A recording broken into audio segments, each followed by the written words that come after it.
আপনার সামনে কোরআন নিয়ে, হাদিস নিয়ে, আকীদা নিয়ে, মাসআলা নিয়ে যে বা যারা কথা বলছেন, আপনাকে একটু তাকিয়ে দেখতে হবে যে সেটা সাহাবাদের সাথে মিলছে কিনা।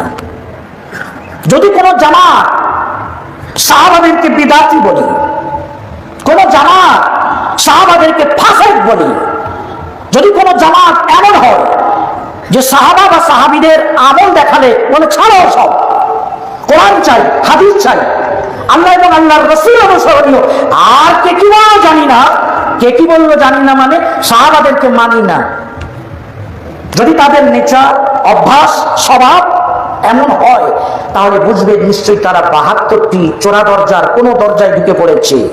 এরা নাজাত প্রাপ্ত দল নয়। সাতাফতারিকু উম্মতি আলা 73 মিল্লাহ, কিয়ামতের প্রাককালে আমার উম্মত ৭৩টি দলে বিভক্ত হবে। বড় ভয়াবহ জামানা, মানুষেরা দিশাহারা হয়ে পড়বে, কোন দিকে যায়, কোন জামাতে যায়। প্রত্যেকেই তো কোরআন সুন্নাহর কথা বলছে।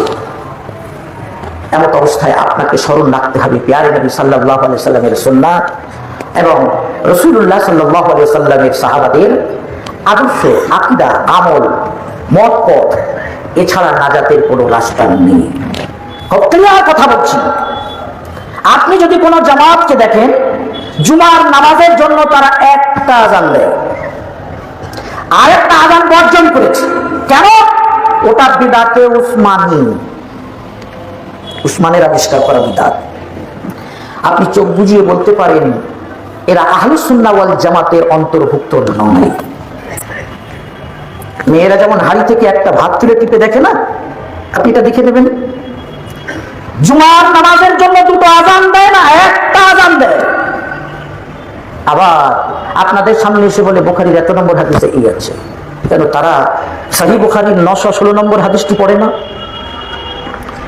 সহিহ বুখারীর 916 নম্বর হাদিসে পরিষ্কার বলছি, যাচাই করে দেখুন। সহিহ বুখারীর 916 নম্বর হাদিস, উসমান রাদিয়াল্লাহু তাআলা আনহু সাহাবাদের উপস্থিতিতে জুমার নামাজের জন্য আরেকটি আযান চালু করলেন। রাসূল সাল্লাল্লাহু আলাইহি সাল্লামের জামানায়, আবু বকর রাদিয়াল্লাহু আনহুর জামানায়, উমর রাদিয়াল্লাহু আনহুর জামানায় একটা আযান হতো, ইমাম মিম্বারে বসলেন, আযান। উসমান রাদিয়াল্লাহু তাআলা আনহু আরেকটি আযান চালু করলেন। ইমাম বুখারী রাহমাতুল্লাহ আলাইহি ওই riwayat-এর শেষে বর্ণনা করেছেন, ফাসাবাতাল আমরু আলা যালিকা, উম্মতের ইজমা। আল আমরু আই আমরুদ্দিন, আল আমরু আই আল আমাল আল মুসালসাল, উম্মতের ধারাবাহিক আমল, উম্মতের ইজমা, সাহাবা তাবিঈনের ইজমা, এই আমলের উপরে প্রতিষ্ঠিত হয়ে গেছে। জুমার আরেকটি আযান উসমান রাদিয়াল্লাহু তাআলা আনহুর জামানায় চালু হলো, কিন্তু আমাদেরই মাঝে বর্তমান যুগে এক শ্রেণীর মানুষ, তারা ওই আযানটি মানতে রাজি নন। কেন? ওটা আমার রাসূলের জামানায় ছিল না, আমি রাসূল কি বলছেন শুনবো, আল্লাহ কি বলছেন মানবো, আর কে কি করলেন বললেন দেখবো না। কে কি মানে? সাহাবারা যদি কোনো বিষয়ে একমত হন, ওটাও মানতে রাজি নন।